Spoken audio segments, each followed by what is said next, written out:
बात जुर्म से जूझते अवाम की हो या समाज में बढ़ते क्राइम ग्राफ की, अपराध की हर सूरत के पीछे छुपा होता है कोई ना कोई गुनहगार।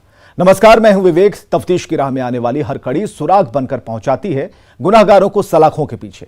तो आप बने रहिए हमारे साथ, क्योंकि हर जुर्म के खिलाफ हमारी तफ्तीश लगातार जारी है।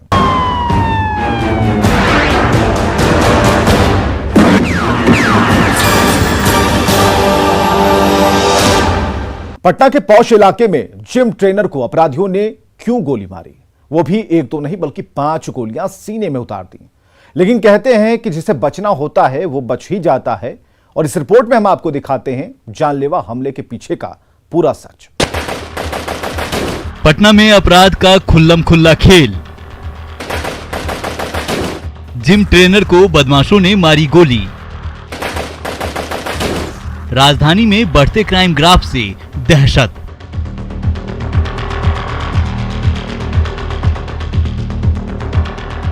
राजधानी पटना में अपराधी किस कदर बेखौफ हो गए हैं, इसकी वानगी एक बार फिर देखने को मिली, जहां सुबह करीब 6 बजे जैसे ही वो लोहा सिंह गली इलाके में पहुंचे, घात लगाए 5 हथियारबंद बदमाशों ने उन पर गोलियों से ताबड़तोड़ हमला कर दिया। जिम ट्रेनर को पीठ, पेट और हाथ में 4 गोलियां लगी है।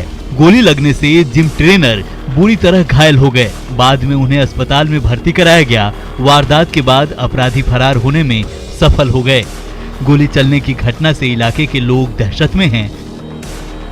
जख्मी ट्रेनर की पहचान विक्रम सिंह के रूप में की गई है, जो मूल रूप से बांका जिले के रहने वाले हैं। पटना में घटना के तुरंत बाद ग्राउंड जीरो पर पहुंचकर न्यूज 18 की टीम ने हकीकत टटोलने की कोशिश की।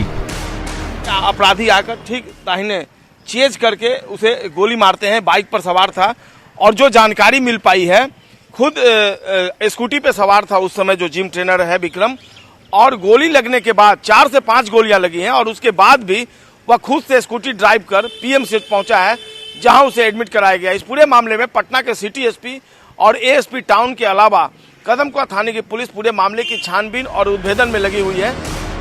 वहीं वारदात के बाद स्थानीय लोगों की मदद से विक्रम को पीएमसीएच ले जाया गया।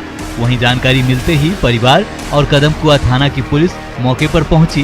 पीएमसीएच के डॉक्टर जिम ट्रेनर की जिंदगी बचाने में जुटे हैं। गोलियों को निकालने के लिए ऑपरेशन किया जा रहा है। दूसरी तरफ पुलिस मामले की जांच में जुटी है। अपराधियों की गोली से घायल जिम ट्रेनर विक्रम सिंह इसी द जिम सिटी में यहाँ पर ट्रेनिंग देने के लिए आते थे, और प्रतिदिन 2 शिफ्ट में वो आते थे। जो मैनेजर हैं यहाँ के, वो जानकारी दे पा रहे हैं कि सुबह और शाम वो यहाँ पर ट्रेनिंग देने आते थे। और जो डॉक्टर की वाइफ है, फिलहाल उसके बारे में ये पता नहीं चल पाया कि क्या वो यहाँ पर ट्रेनिंग लेने आती थी या नहीं आती थी। वारदात स्थल के पास लगे सीसीटीवी को खंगाला जा रहा है। जब इस वारदात की जानकारी एएसपी टाउन अमित रंजन से लेने की कोशिश की गई, तो वो क्या बोले ये सुन लें आप। अनुसंधान चल रहा है, जारी है, कुछ पता चलेगा तो बताते हैं। ठीक, क्या गोली किनको लगी है बताते हैं। इनके बोलने के तरीके से पता चल रहा है कि ये कितने संजीदा हैं। खैर, पटना पुलिस ने फिलहाल शक के आधार पर इस मामले में एक डॉक्टर और उसकी पत्नी को हिरासत में लिया है, और दोनों से सख्ती से पूछताछ कर रही है। अब सवाल यह है कि विक्रम सिंह को गोली क्यों मारी गई? क्या अवैध संबंध में इस वारदात को अंजाम दिया गया? क्या गोलीबारी के पीछे डॉक्टर और उसकी पत्नी का हाथ है? पुलिस ने दोनों को क्यों हिरासत में लिया है? क्या इस साजिश में डॉक्टर दंपति भी शामिल है? पुलिस की पूछताछ में पत्नी और डॉक्टर ने क्या बताया? पूरे मामले में पटना के सिटी एसपी और एएसपी टाउन के अलावा कदमकुआं थाने की पुलिस पूरे मामले की छानबीन और उद्भेदन में लगी हुई है। देखना होगा पुलिस इस पूरे मामले का खुलासा कैसे करती है और कब तक अपराधियों तक पहुंच पाती है। कैमरा पर्सन मनीष जुनेजा के साथ संजय कुमार, न्यूज 18 पटना। अब आपको राजधानी पटना की दूसरी तस्वीर दिखाते हैं, जहां पुलिस वारदात के बाद कारतूस के खोखे बटोरती दिख रही है। पटना में सुरक्षा के दावे खोखले, खाली खोखा बटोरती खाकी। बदमाश बेखौफ, पटना में खौफ।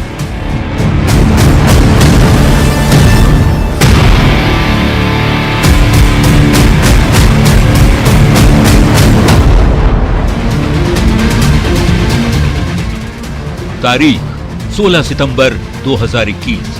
जिला पटना, जगह आनंदपुरी। मामला अंधाधुंध फायरिंग।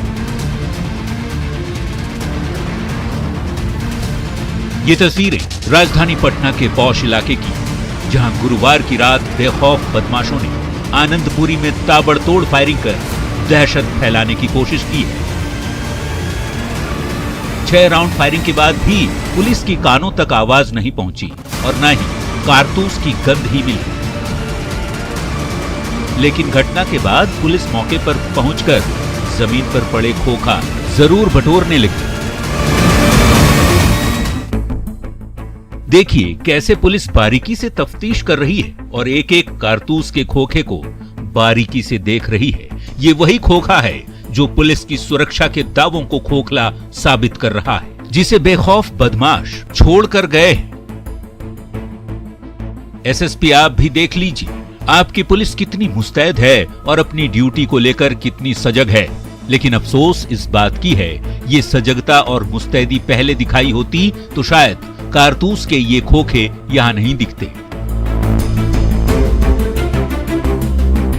अपराधी सलाखों में दिखते, लेकिन पुलिस प्रिवेंशन से ज्यादा डिटेक्शन पर ध्यान देती है। यही वजह है कि अपराधी बेखौफ होकर राजधानी में पुलिस को चुनौती दे रहे हैं और फायरिंग कर हथियार लहराते हुए आराम से निकल जा रहे हैं। ये घटना गुरुवार रात 10 बजे की है। एक बाइक पर सवार 2 अपराधी आते हैं, रिटायर्ड ललन सिंह के मकान के पास अपनी बाइक रोकते हैं। गेट खुला देखकर बिना कुछ पूछे अंदर दाखिल हो जाते हैं, बिल्कुल फिल्मी अंदाज में, और दनादन गोलियां बरसाना शुरू कर देते हैं। मकान पर तैनात गार्ड किसी तरह से अपनी जान बचाकर वहां से भाग निकलता है। उसके बाद पूरा इलाका थर्रा उठता है। अगर इसकी गूंज किसी की कानों तक नहीं पहुंची तो वो है पुलिस। इस पूरी वारदात के पीछे का विवाद मकान और रंगदारी से जुड़ा है। हालांकि इस पर कोई अधिकारी या मकान में रह रहे लोग बोलने को तैयार नहीं है, क्योंकि उनके भी जान पर खतरा मंडराने लगेगा। इस मकान में अभी ललन सिंह नहीं रह रहे हैं। इस मकान में फिलहाल कंस्ट्रक्शन का काम करने वाले राकेश कुमार के अलावा कुछ अन्य लोग रहते हैं। घटना के बाद राकेश ने एसकेपुरी थाने को फोन कर आप बीती बताई, जिसके बाद मौके पर पहुंची पुलिस खोखा बटोरने में जुट गई। 2 आदमी आए थे। 2 बाइक से बाइक से था, 2 एक बाइक। एक बाइक पर 2 आदमी सवार थे। क्या फायरिंग की? डायरेक्ट इधर फायरिंग किया कि हवा में फायरिंग करते गया? इधर किया है। हाँ। कितना राउंड फायरिंग हुआ होगा? कितना गोली चला है? 3 सुने हैं, 3 गोली। 3 गोली चली है। कुछ बोल भी रहा था? ना, बोल नहीं रहा था। कुछ नहीं, चिल्ला उल्ला नहीं रहता? हेलमेट ना, ये अंधेरा हो गया। अच्छा, अंधेरा हो गया तो हम जब उठे, अच्छा, भाग गए वहाँ से। ओ, आपको भी गोली लग सकता था? जी, देखिए चोट लग गया है। अच्छा, भागने में। दोनों अपराधियों की पहचान अब तक नहीं हुई है। गार्ड ने भले दोनों का चेहरा नहीं देखा है, क्योंकि उसकी खुद की जान सांसद में फंसी थी। पुलिस आसपास लगे सीसीटीवी फुटेज को खंगाल रही है और अपराधियों तक पहुंचने का सुराग ढूंढ रही है। ये सिलसिला कब तक चलेगा ये किसी को नहीं पता, लेकिन राजधानी पटना में आए दिन हो रहे आपराधिक वारदातों से यही लगता है कि पटना में पुलिस का इकबाल खत्म हो चुका है। बदमाश बेखौफ होकर घूम रहे हैं और फायरिंग कर दहशत फैला रहे हैं। ये हाल राजधानी पटना का है, जहां प्रशासन से जुड़े तमाम बड़े से बड़े अधिकारी बैठते हैं और यहीं से पूरे प्रदेश में अपराध नियंत्रण को लेकर रणनीति बनाई जाती है। सुरक्षा के तमाम दावे किए जाते हैं, लेकिन यहाँ तो चिराग तले ही अंधेरा है। इसकी गवाही ये आंकड़े भी बयां कर रहे हैं। तारीख 16 सितंबर 2021, वकील के घर दिन दहाड़े चोरी। 16 सितंबर 2021, युवक का शत विक्षत शव मिलने से दहशत। 15 सितंबर 2021, जमीन विवाद में दिन दहाड़े महिला को मारी गोली। 15 सितंबर 2021, पत्रकार नगर में दिन दहाड़े ज्वेलरी दुकान में डकैती। 12 सितंबर 2021, संपत्ति विवाद में मासूम का अपहरण कर हत्या। 13 सितंबर 2021, सड़क किनारे शव मिलने से सनसनी। 11 सितंबर 2021, मंदिर में महफिल लगाकर फायरिंग। 10 सितंबर 2021, सिमरी गर्ल्स स्कूल के पास लटकता शव मिलने से सनसनी। ये आंकड़े बहुत कुछ बयां कर रहे हैं। इससे आप अंदाजा लगा सकते हैं कि राजधानी पटना की हालत कैसी है और अपराधियों के हौसले किस कदर बुलंद हैं। न्यूज़ 18 के लिए दानापुर से अमरजीत के साथ पटना से संजय कुमार की रिपोर्ट। वैशाली की एक घटना ने सभी के होश उड़ा दिए। राजधानी पटना तक उसकी शोर सुनाई दे रही है। सफेद पोश लगातार झूठा दिलासा दिला रहे हैं।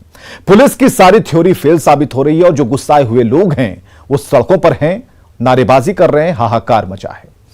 इस हत्या की अनसुलझी पहेली क्या है, ये देखिए इस रिपोर्ट में। नाबालिग का अर्धनग्न मिला शव, दुष्कर्म के बाद हत्या की आशंका, अब तक पुलिस के हाथ खाली।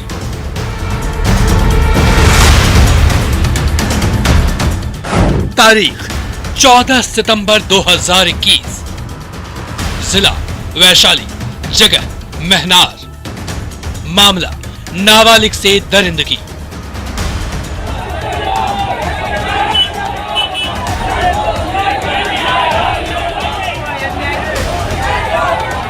लोगों का ये गुस्सा,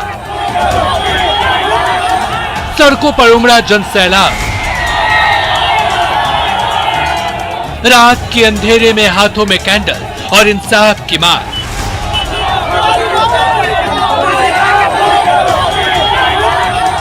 ये वारदात के बाद का आक्रोश है जिसे दरिंदों ने बेहद ही खौफनाक तरीके से अंजाम दिया है। मौत और दरिंदगी की उस मंजर को देखकर एक बार शैतान और यमराज भी सहम जाए, क्योंकि दरिंदों ने हैवानियत की सारी हदें पार करते हुए नाबालिग छात्रा को अपनी हवस का शिकार बनाया है।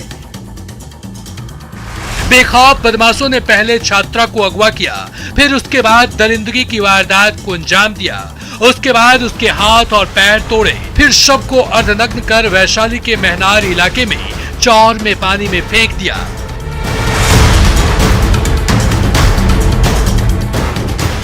जिस तरह से नाबालिग की हत्या की गई है वो रोंगटे खड़े करने वाला है। नाबालिग 9वीं क्लास की छात्रा बताई जा रही है। परिजनों का कहना है कि मृतक छात्रा समस्तीपुर के पटौरी से कोचिंग से घर लौट रही थी। इसी दौरान वारदात को अंजाम दिया गया है। इस जघन्य वारदात के बाद से इलाके में सनसनी फैल गई है। गांव से लेकर शहर तक लोगों में आक्रोश है। हर तरफ इंसाफ की गूंज सुनाई दे रही है।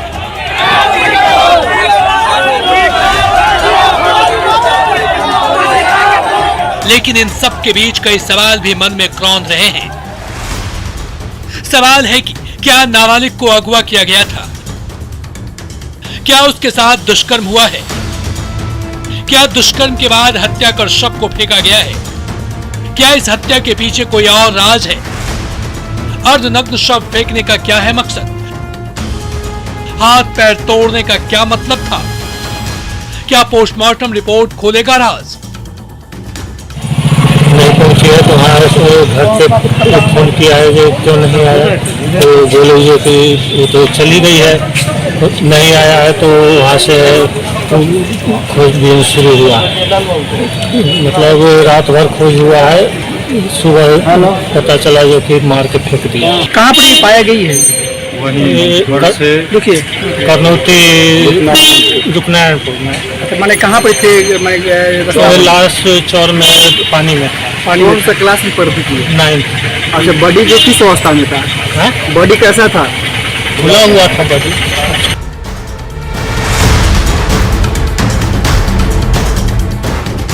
नाबालिग का शव मिलने के बाद इसकी गूंज अब राजधानी पटना तक पहुंच गई है। राजनीतिक गलियारों से सफेद पोशों के आने का सिलसिला जारी है। न्याय दिलाने के झूठे वादे किए जा रहे हैं। इधर घटना के बाद आक्रोशित लोगों ने विरोध में कैंडल मार्च निकालकर अपना रोष जताया है। साथ ही आरोपियों की गिरफ्तारी की मांग की है। महनार थाना इलाके में जिस तरह से एक नाबालिग के साथ रेप और मर्डर का मामला आया है, उसका गुस्सा सड़क पर दिख रहा है। आप देखिए हमारे पीछे ये लोग कैंडल मार्च के साथ बाहर निकले हैं और इनका कहना है कि जो आरोपी है उस आरोपी की गिरफ्तारी नहीं होगी तो इनका गुस्सा सड़क पर उतरेगा और प्रशासन के खिलाफ ये तमाम लोग यहाँ आए हैं और देखिए हाथों में बैनर पोस्टर लिए हैं और इनका कहना है कि जो जो बच्ची है उसको न्याय मिलना चाहिए। पीड़ित परिवार को न्याय दिलाने के लिए राष्ट्रीय जनता दल पूरा परिवार उनके साथ, परिवार के साथ खड़ा है और जब तक बेटी को न्याय नहीं मिलेगा हम लोग का संघर्ष जारी रहेगा। जो भी दोषी है जल्द से जल्द पकड़े जाएंगे और प्रशासन इसमें लगी हुई है, सरकार संवेदनशील है और इस तरह के मामले में स्पीडी किया जाएगा और हमको लगता है कि जल्द ही इस केस का उद्भेदन होगा। अब पुलिस प्रशासन से सवाल ये है कि कब सुरक्षित होंगी बेटियां? रेप और हत्या के आरोपी कब होंगे गिरफ्तार? दरिंदों को गिरफ्तार करने में पुलिस क्यों नाकाम? अब तक पुलिस ने क्या किया? अब तक क्यों नहीं हुई आरोपियों की पहचान? जिले के एसपी ने क्यों नहीं लिया संज्ञान? इन प्रोग्रेस एक्चुअल अपराधी की हम लोग खोजबीन कर रहे हैं और हमें बहुत जल्दी कुछ क्लूज मिले हैं जिस पे काम हो रहा है। ये तमाम सवाल है जिसका जवाब पुलिस को देना होगा, क्योंकि इस घटना के बाद पूरी सियासत वैशाली में शिफ्ट कर गई है। नेताओं के आने का सिलसिला शुरू हो गया है। प्रशासन पर सवाल खड़े होने लगे हैं। अब देखना है कि राजनीतिक गलियारों में शुरू हुई हलचल के बाद सोई पुलिस कितनी जल्दी नींद से जागती है और इस पूरे मामले से पर्दा उठाती है और नाबालिग बच्ची के आरोपियों को सलाखों के पीछे पहुंचाती है, पीड़ित परिवार को न्याय दिलाती है। न्यूज 18 के लिए हाजीपुर से राजीव मोहन की रिपोर्ट। ब्रेक के बाद आप देख रहे हैं तफ्तीश।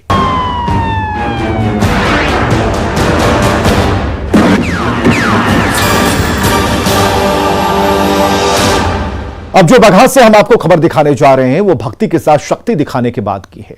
इस रिपोर्ट में देखिए भक्ति से शक्ति फिर सलाखों तक का सफर। खुलेआम अवैध आर्म्स की नुमाइश, विश्वकर्मा पूजा के दिन हथियारों का पूजा, फोटो हुआ वायरल, पहुंचा सलाखों के पीछे, रौब और खौफ के चक्कर में हाजर।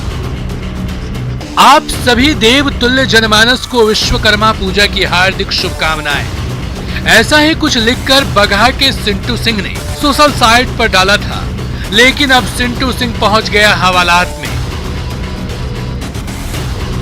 अब आप सोच रहे होंगे कि ऐसा क्यों, तो हम बहुत ही इत्मीनान से आपको बताते हैं, क्योंकि ये जो तस्वीर में मूंछों पर ताव और शरीर में अकड़ और हाथों में हथकड़ी लगे दिख रहा है, वो बगहा का सिंटू सिंह है, जो हथियारों के रौब का खौफ दिखा रहा है। उसके बाद क्या हुआ आप खुद ही सुन लीजिए। उनके रूम से उनके अलमारी 4 आर्म्स लाइसेंसी आर्म्स राइफल है, 3 जो देसी उसमें 2 पर्दा। ये तस्वीर बगहा के धनहा थाना की पिपरपाती गांव से सामने आई है, जहां सिंटू सिंह विश्वकर्मा पूजा के दिन खुलेआम अवैध आर्म्स की पूजा कर रहा था। तस्वीरों में आप साफ देख सकते हैं कि कैसे 2 इंसान बैठे हुए हैं और बहुत ही विधि विधान से पूजा कर रहे हैं।